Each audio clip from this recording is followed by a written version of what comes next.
Semua, segala tulisan yang diilhamkan Allah memang bermanfaat untuk mengajar, untuk menyatakan kesalahan, untuk memperbaiki kelakuan, dan untuk mendidik orang dalam kebenaran. Dengan demikian, tiap-tiap manusia kepunyaan Allah diperlengkapi untuk setiap perbuatan baik. Saya akan ulangi sekali lagi. Segala tulisan yang diilhamkan Allah memang bermanfaat untuk mengajar, untuk menyatakan kesalahan, untuk memperbaiki kelakuan, dan untuk mendidik orang dalam kebenaran. Dengan demikian, tiap-tiap manusia kepunyaan Allah diperlengkapi untuk setiap perbuatan baik. Amin. Bapak Ibu Saudara yang dikasihi oleh Tuhan, sebelum kita bicara lebih jauh tentang nats ini, Bapak Ibu Saudara tentunya tidak asing dengan teknologi GPS navigasi. Ya. Kalau dulu Bapak Ibu Saudara, kalau seandainya ada pesawat dari Jakarta mau datang ke sini, kalau dulu kita tidak bisa memantau perjalanannya. Tapi hari ini Bapak Ibu Saudara, semua kita bisa mantau. Kalau kita ada tamu mau datang ke tempat kita, seringkali saudara saya pantau, oh pesawatnya sudah terbang belum. Nah nanti berapa menit pun semuanya bisa diprediksi Bapak Ibu Saudara. Itulah teknologi GPS navigasi. Dan memang Bapak Ibu Saudara, teknologi ini tidak sepenuhnya itu telah sempurna. Karena memang beberapa kasus ada viral, saudara, sekeluarga bisa tersesat di hutan. Ya, bahkan ada truk sampai masuk ke tempat jurang begitu dalam berita itu. Karena mengikuti GPS ini. Nah, ada seorang pengamat teknologi informasi namanya Onu Purbo, saudara. Dia berkata, penyebab pengendara sering tersesat gara-gara Google Map karena adanya data yang belum lengkap dalam peta online tersebut. Karena memang data yang di-download itu belum lengkap begitu. Dan juga dia mengatakan penyebab tampilan Google Map belum sesuai dengan kondisi geografik di Indonesia. Itu misalnya banyaknya hutan dan jalan sempit. Ono menuturkan bahwa penyebabnya lebih kepada label yang ditempelkan ke jalan tersebut. Label itu kemungkinan diberikan oleh manusia. Akan tetapi bisa jadi orang yang memberi label tidak familiar dengan kondisi setempat. Nah, ini penyebab saudara teknologi GPS tadi tidak sepenuhnya saudara bisa menolong orang karena memang belum sempurna. Namun setidaknya saudara, kalau kita pergi ke daerah-daerah di mana memang teknologinya sudah, datanya sudah komplit saudara, itu saya katakan tidak ada masalah. Seperti beberapa waktu yang lalu, Bapak Ibu Saudara, saya di Jakarta, saya bawa mobil, ya, kemana-mana bawa mobil. Ada ganjil genap, saya juga nggak takut. Karena apa, saudara?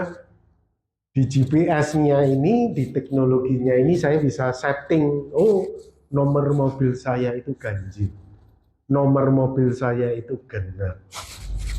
Di sini saudara, saya tinggal klik saja arahnya kemana. Jadi saudara, seakan-akan kadang saya berpikir, oh saya ini seakan-akan orang Jakarta begitu ya. Padahal saya belum pernah ke daerah itu, saya belum pernah ke sana. Tapi gara-gara GPS ini saya bisa dituntun saudara sampai ke tempat tujuan. Tahu di mana ada macet, di mana tidak macet, Kira-kira sampai jam berapa, saudara semua bisa diprediksi. Saudara, luar biasa. Bahkan saudara di handphone kita ini ada pilihan, betul enggak? Kalau kita pijat mobil, ini perkiraannya segini. Ya, dari Taman Anggrek ke PRC ya saudara. 33 menit. Ini kalau naik motor kita pijet, nanti petanya bisa berubah lagi saudara. Ya, ini diperkirakan 27 menit. Nah, kalau kereta ini saudara, ini gambar ini itu adalah Transjakarta saudara. Saudara pijet ini, dia akan arahkan kita ikut Transjakarta itu kemana saja. Nah, kemarin Michelle sama temennya ya, sama Brigita ke Transjakarta. Saya kasih peta ini.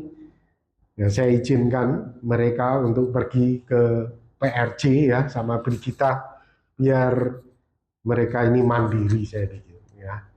Saya kasih peta ini. Kamu naik ke sini, ke sini. Saya bisa tahunya dari mana? Saya pijet ini, saudara. Saya tunjukin. Kamu nanti berhenti di sini di Transjakarta. Setelah itu ganti gerbong apa namanya, semuanya. Saudara, ini GPS. Ya. GPS navigasi ini menolong manusia untuk dapat memiliki kualitas perjalanan lebih baik. Atau saya katakan kualitas hidup jasmani lebih baik. Bapak Ibu Saudara yang dikasihi oleh Tuhan, prinsip yang sama berlaku dengan hidup rohani kita. Kita semua sedang menuju kepada Bapa di surga. Sebagaimana Tuhan Yesus katakan, ya, tidak ada seorang pun yang dapat sampai kepada Bapa kalau tidak melalui aku.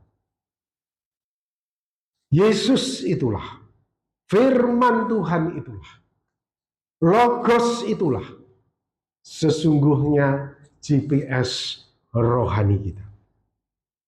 Yang menuntun kita kepada Bapa.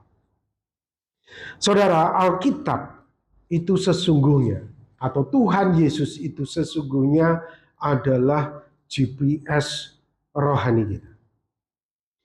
Kita bisa dengar suara Tuhan Yesus. Kita bisa tahu suara Tuhan Yesus ketika kita membaca Alkitab. Ketika kita merenungkan Alkitab. Di situ Alkitab menuntun kita di dalam kita menghadapi hidup kita ini yang penuh dengan tantangan, penuh dengan rintangan, penuh dengan kesulitan untuk kita menuju kepada Bapa kita di surga ini. Sekali lagi saya ulangi Bapak Ibu Saudara apa yang ditulis oleh Paulus kepada Timotius. Segala tulisan yang diilhamkan Allah memang bermanfaat untuk mengajar, untuk menyatakan kesalahan, untuk memperbaiki kelakuan, dan untuk mendidik orang dalam kebenaran. Dengan demikian tiap-tiap manusia kepunyaan Allah diperlengkapi untuk setiap perbuatan baik. Ketika kita hidup sesuai dengan GPS rohani ini, tuntunannya sesuai dengan Alkitab, maka kualitas hidup kita itu adalah baik. Dengan demikian, tiap-tiap manusia kepunyaan Allah diperlengkapi untuk setiap perbuatan baik. Walaupun hidup kita itu mungkin tidak baik-baik saja. Walaupun pengalaman hidup kita mungkin tidak menyenangkan, tidak sempurna. Tetapi ketika kita mengikuti GPS itu, Bapak Ibu Saudara, maka kita akan memiliki kualitas hidup yang baik. Paulus telah menjalani berbagai penderitaan. Namun Paulus melihat hanya firman Tuhan yang membuat dia menjadi pemenang. Paulus berkata, segala perkara dapat kutanggung di dalam Dia yang memberi kekuatan kepadaku. Saya katakan perjalanan hidupnya yang tidak sempurna. Dia harus dipenjara, dia harus mengalami karam kapal, dia harus mendapatkan ancaman dari orang-orang Yahudi. Perjalanan hidupnya itu tidak sempurna. Tetapi karena Paulus mengikuti semua instruksi GPS rohani, Paulus selalu terkoneksi dengan Kristus. Dan Paulus katakan, dia yang memberi kekuatan kepadaku untuk aku bisa menanggung, untuk aku bisa tampil sebagai pemenang. Oleh sebab itu Bapak Ibu Saudara, Paulus menyadari Timotius muda itu perlu untuk pegang GPS ini. Timotius muda yang sedang mengembalakan jemaat di Efesus itu perlu GPS rohani. Paulus ingatkan, kamu sudah dari kecil belajar Alkitab, belajar firman Tuhan, kamu harus pegang itu terus. Kamu harus pegang itu terus. Itu yang membuat kualitas hidupmu itu baik. Walaupun mungkin perjalanan hidupmu itu tidak sempurna. Bapak Ibu Saudara, Daud pun menyadari kebenaran ini.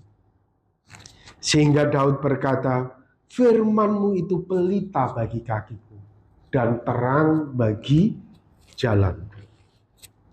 Bapak Ibu Saudara yang dikasihi oleh Tuhan, prinsip yang sama, keyakinan yang sama, jalan hidup yang sama, itu harus kita miliki, kita berpegang kepada firman Tuhan. Kita pegang itu firman Tuhan. Walaupun memang perjalanan hidup kita itu tidak sempurna, Bapak Ibu Saudara. Saudara Musa juga menyadari kebenaran ini. Sehingga Musa memperingatkan Yosua yang muda itu. Musa berkata, janganlah engkau lupa memperkatakan kitab Taurat ini. Janganlah engkau lupa memperkatakan kitab Taurat. Tetapi renungkanlah itu siang dan malam, supaya engkau bertindak hati-hati sesuai dengan segala yang tertulis di dalamnya.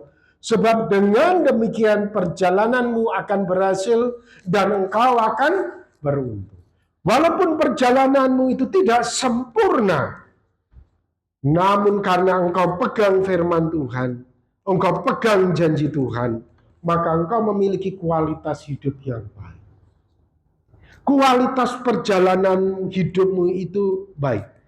Engkau akan berhasil dan engkau akan beruntung. Bapak Ibu Saudara yang dikasihi oleh Tuhan, ini disadari oleh Musa. Dan Musa memperingatkan Yosua. Saudara, kenapa kita ini stres, depresi? Kenapa kita ini kehilangan arah? Karena kita tidak memegang GPS rohani. Saya tidak lupa dengan apa yang saya alami. Satu hari saudara saya pulang dari kuliah. Kemudian papa saya itu belajar di meja belajarnya gitu ya. Kemudian saya duduk di bawah kursinya dia. Saya kan capek gitu. Saya duduk di bawah kursinya dia itu sender. Begitu saudara, papa saya lagi belajar nulis-nulis. Kemudian saya bilang sama papa, "Pak, aku ini lagi susah." Saudara, ayah saya cuma jawab gini, "Kamu tidak membaca firman." Ayah saya cuma bilang. Saya langsung tersentak sambil duduk gitu saudara di bawah lantai. Oh iya ya, saya itu nggak baca firman.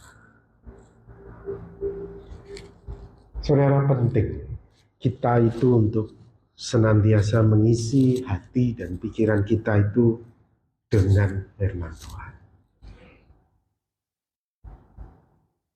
Ya, ini penting Bapak Ibu Saudara. Untuk kita selalu ingat bahwa firman Tuhan itu adalah GPS kita. Dia yang menuntun kita. Dia yang memberi kekuatan kepada kita. Itu yang dialami oleh Paulus. Itu yang dialami oleh Daud. Sehingga Daud berkata, firman-Mu itu pelita bagi kakiku, terang bagi jalan. Itu yang dialami oleh Musa. Itu yang dialami oleh Yusuf. Dan itu juga yang dialami oleh Timotius. Bapak Ibu Saudara, semua tokoh-tokoh Alkitab pegang GPS rohani, memegang firman Tuhan, memegang perkataan Kristus. Sudahkah kita betul-betul memegang perkataan Kristus ini dalam hidup kita? Di tengah-tengah hidup kita yang tidak sempurna. Saudara, jika kita senantiasa intim dengan firman Tuhan, ya, hilang lagi ya, sebentar ya, Bapak. Bisa dimunculkan. Jika kita senantiasa intim dengan firman Tuhan, Bapak Ibu Saudara, yang pertama adalah ini sebagai benteng kita terhadap dosa.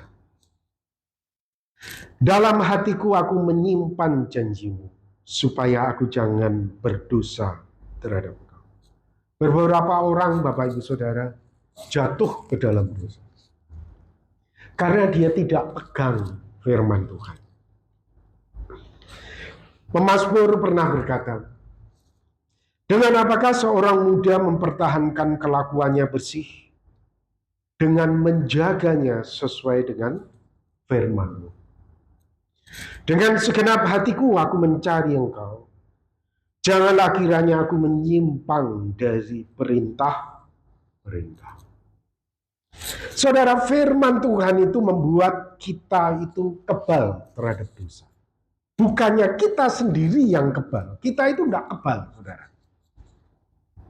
Oleh sebab itu Tuhan Yesus mengajarkan kepada kita untuk berdoa, jangan membawa kami ke dalam pencobaan. Lepaskan kami dari yang jahat. Artinya apa? Kalau kita dibawa ke pencobaan, kita pasti jatuh. Kita pasti kalah. Kita itu lemah.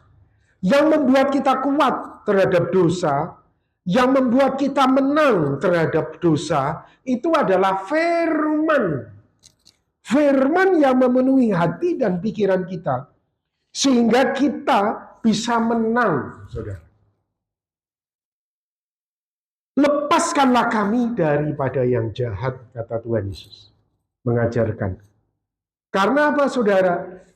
Firman itulah yang melepaskan kita dari dosa. Kenapa kita selalu jatuh? Kenapa kita selalu jatuh, saudara? Karena kita tidak menghidupi firman ini. Kita tidak membiarkan firman itu menguasai hati dan pikiran kita. Saudara, tidak heran saudara kalau kita jatuh di dalam dosa, kualitas hidup kita itu tidaklah baik. Karena apa? Kita selalu dituduh karena kesalahan dosa yang kita lakukan. Saudara, ketika kita hidup di dalam firman, itulah benteng kita terhadap dosa.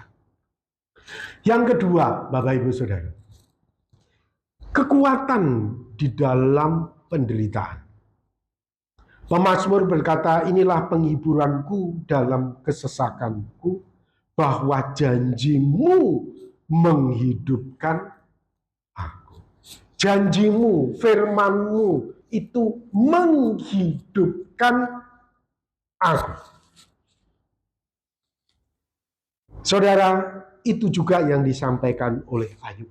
Di tengah-tengah masa yang sulit, masa yang sukar, masa yang berat, Ayub putus asa, kalau bisa mati saja. Namun Ayub berkeyakinan. Aku tahu bahwa engkau sanggup melakukan segala sesuatu. Dan tidak ada rencanamu yang gagal. Ini dipegang oleh Ayub. Dan kita melihat bagaimana akhirnya Ayub bisa menang, Bapak Ibu Saudara, menghadapi setiap tantangan kesulitan. Beberapa hari yang lalu, Bapak Ibu Saudara, kita baca berita ya, ada seorang diplomat muda yang mati di kamar kosnya. Saudara, kalau kita lihat karir hidupnya mentereng.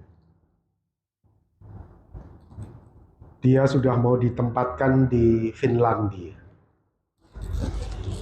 Kalau kita lihat di medsosnya, saudara, dia udah pergi ke berbagai negara, jalan-jalan. Apa sih kurangnya, saudara? Ada dugaan, saudara, dia bunuh diri. Istrinya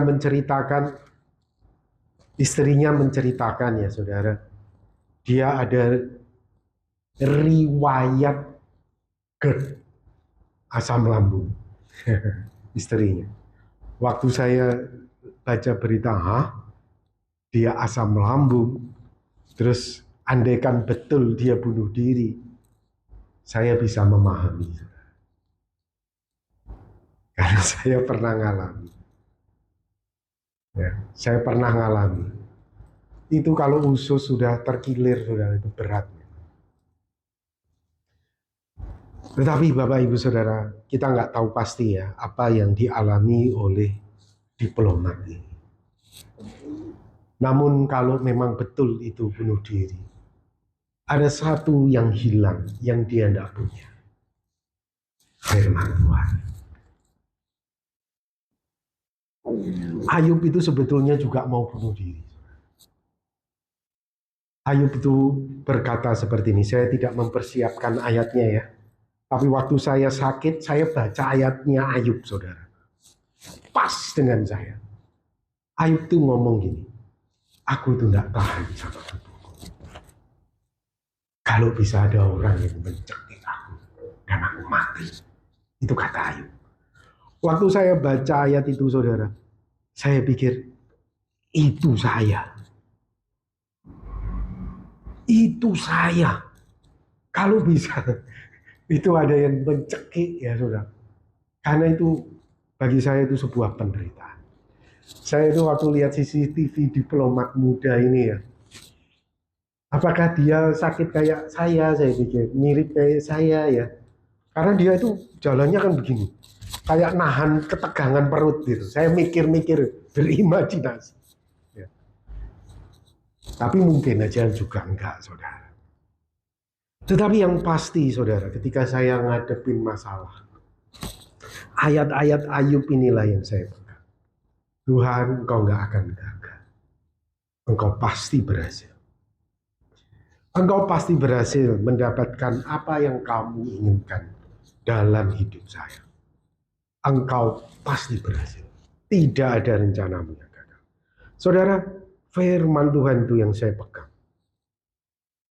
Dan puji Tuhan, saudara, perut saya ini bisa pulih kurang lebih 2 tahun. Saya bisa katakan 2 tahun pulih karena apa? Sendawa saya sudah hilang. Kalau dulu, saudara, selama 2 tahun itu saya sendawa terus setiap 15 menit. Karena itu kan udah bengkok ya. Jadi dia itu harus balik sendiri, saudara. Nah, saya perkirakan itu hampir 2 tahun itu. Saya katakan Tuhan itu selalu berhasil. Kalau dia sudah berencana, dia tidak akan gagal. Saudara, saya kira apa yang dialami oleh diplomat muda ini, kalau betul ya, dia bunuh diri, dia tidak punya firman, dia tidak punya GPS rohani. Yang ketiga, Bapak Ibu Saudara yang dikasihi oleh Tuhan, jika kita intim dengan firman Tuhan, damai itu akan Tuhan berikan kepada kita dalam segala situasi. Pemazmur berkata, besarlah ketentraman pada orang-orang yang mencintai Taurat-Mu. Tidak ada batu sandungan bagi mereka. Yesaya 26 ayat 3 dan 4. Yang hatinya teguh kau jagai dengan damai sejahtera. Walaupun hidupmu itu tidak sempurna. Walaupun mungkin karirmu tidak sempurna. Walaupun mungkin keluargamu tidak sempurna. Walaupun mungkin kondisi tubuhmu tidak sempurna. Namun Tuhan berjanji, damai sejahtera ku berikan kepadamu. Damai sejahtera yang tidak diberikan dunia. Yang hatinya teguh kau jagai dengan damai sejahtera. Sebab kepadamulah ia percaya. Percaya kepada GPS rohani. Percayalah kepada Tuhan selama-lamanya. Sebab Tuhan Allah adalah gunung batu yang kekal. Saudara, walaupun hidup kita itu tidak sempurna. Walaupun gereja kita tidak sempurna. Tetapi karena kita pegang GPS rohani itu, damai sejahtera itu tetap diberikan kepada kita. Saudara, ada kekuatan dalam penderitaan. Ada benteng terhadap dosa. Saudara tentunya tidak asing dengan satu tokoh orang ini, ya, namanya Jason Irwanto Chang. Saudara, ada 35 lagu rohani dan saya katakan luar biasa. Lagu-lagu yang dia ciptakan itu luar biasa, memberikan inspirasi bagi banyak orang. Namun saudara tahu apa yang dialami oleh dia. Pengalaman dia tidaklah mudah. Dia sempat ditolak oleh gereja, saudara, walaupun dia sudah mengarang lagu-lagu rohani. Karena dia terlibat dengan LGBT. Hidupnya itu nggak sempurna, saudara. Sampai dia harus pisah dengan istrinya karena kasus LGBT. Semuanya dimulai pada waktu dia kelas 5 SD. Dia pergi mancing. Di dekat rumahnya pada waktu dia pulang, saudara, dia disergap sama tukang becak. Dan maaf kata, dia disodomi. Hidupnya itu nggak sempurna. Dia terluka, dia tidak bisa mengampuni. Tapi kita perhatikan, Bapak Ibu. Apa yang membuat dia menjadi kuat di tengah-tengah hidupnya yang tidak sempurna? Firman Tuhan. Firman Tuhan yang dia tuangkan melalui lagu-lagu. Bahkan beberapa waktu yang lalu, dia sempat ditolak untuk pelayanan di gereja, di kota-kota, gereja-gereja. Karena tahun 2022, dia jatuh dalam kasus LGBT. Namun hari ini dia sudah bangkit, saudara. Dia beserta dengan istrinya sudah dipulihkan. Sungguh, saudara, hidupnya tidak sempurna. Perjalanan hidupnya tidak sempurna. Mungkin lagunya sempurna. Mungkin duitnya sempurna. Tapi perjalanan hidupnya, keluarganya itu tidak sempurna. Namun sungguh, saudara, dia tetap pegang firman Tuhan. Sempat, saudara, pada saya katakan ya, saudara, sempat dia mau diundang ke tempat kita. Di kota kita ini, saudara. Namun ada pada waktu dia jatuh dalam kasus LGBT, ya, ada satu hamba Tuhan, jangan ngundang dia. Dia begini. Kita nggak ngundang. Kita ngundang artis yang lain. Saudara, hidup dia tidak sempurna. Namun karena saya katakan dia pegang GPS terus. Dia kuat untuk menghadapi setiap kesulitan, tantangan yang Tuhan izinkan. Ini Jason ini, saudara. Sekarang dia sudah dipulihkan, saudara. Dia sempat lari ke Amerika, sekarang udah balik ke Indonesia, ya. Dan lagu-lagunya tetap menginspirasi kita untuk pegang itu firman Tuhan. Mari Bapak Ibu Saudara, kita akan akhiri renungan firman Tuhan kita dengan menaikkan pujian yang Dia ciptakan, walau ku tak dapat melihat.